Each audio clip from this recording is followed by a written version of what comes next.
Christ is in our midst. Welcome to Spiritual Calisthenics. Happy Independence Day. Today, on July 4th, we commemorate St. Andrew of Crete, author of the great Canon, as well as Martha, mother of St. Symeon the Stylite the Younger, and Asclepias the Wonderworker, St. Michael Choniates, Metropolitan of Athens, and, of course, Independence Day for America. St. Andrew was from Damascus. Parents' names were George and Gregoria. He became a cleric and secretary of Theodore and Patriarch of Jerusalem. From this he is called the Jerusalemite.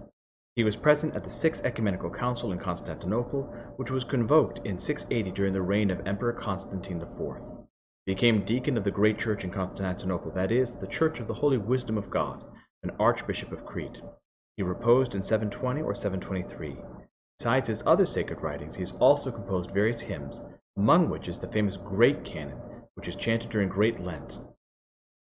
A model of faith and the image of gentleness, the example of your life has shown you forth to your sheepfold to be a master of temperance. You obtain thus through being lowly gifts from on high, and riches through poverty. Andrew, our Father and Priest of priests, intercede with Christ our God that he may save our souls.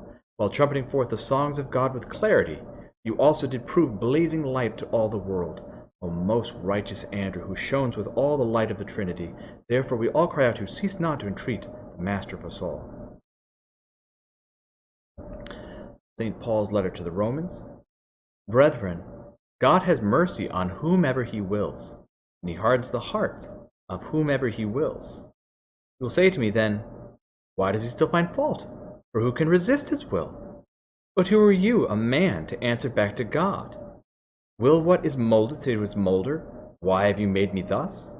Has the potter no right over the clay, to make out of the same lump one vessel for beauty, and another for menial use?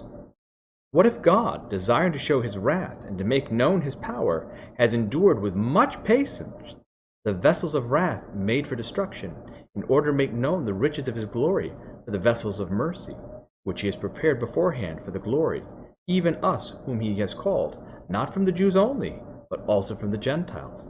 As indeed he says in Hosea, those who are not my people I will call my people, and her who is not my beloved I will call my beloved. And in the very place where it was said to them, you are not my people, they will be called sons of the living God. And Isaiah cries out concerning Israel, though the number of the sons of Israel be as the sand of the sea, only a remnant will be saved, for the Lord will execute his sentence upon the earth with rigor and dispatch. And as Isaiah predicted, if the Lord of hosts had not left us children, we would have fared like Sodom and been made like Gomorrah. What shall we say then? That Gentiles who did not pursue righteousness have attained it, that is, righteousness through faith, but that Israel, who pursued righteousness which is based on the law, did not succeed in fulfilling that law? Why? Because they did not pursue it through faith, but as if it were based on works. They have stumbled over the stumbling stone, as it is written, behold, I am laying in Zion a stone that will make men stumble, a rock that will make them fall, and he who believes in him will not be put to shame. This, of course, was referring to Christ. Christ became that stumbling block. And so, therefore, this is not a statement of predestination, that God has destined some to be cursed and others to be saved. It means that God is able to use all people, and everyone has their talents. Everyone has their abilities. And, whether you were given the same abilities as another person is not up to you. We are clay. We don't get to question the potter in that regard. Our duty is to do our best, to the best of our ability, with what God has given us. Continuing it in the Gospel of Matthew. At that time when Jesus heard in prison about the deeds, at that time when John heard in prison about the deeds of the Christ, he sent word by his disciples and said to him, are you who he is to come, or shall we look for another? And Jesus answered them, go and tell John what you hear and see. The blind receive their sight, and the lame walk. Lepers are cleansed, and the deaf hear, and the dead are raised up, and the poor have good news preached to them, and blessed is he who takes no offense at me. And they went away. Jesus began to speak to the crowds concerning John. What did you go out into the wilderness to behold? A reed shaken by the wind? What then did you go out to see? A man clothed in soft raiment? Behold, those who wear soft raiment are in kings' houses. What then did you go out to see? A prophet? Yes, I tell you, and more than a prophet. This is he of whom it is written, Behold, I send my messenger before you, before your face, who shall prepare your way for you. Truly I say to you, among those born of woman there has risen no one greater than John the Baptist.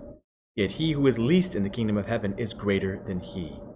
From the days of John the Baptist until now, the kingdom of heaven has been coming violently, and men of violence take it by force.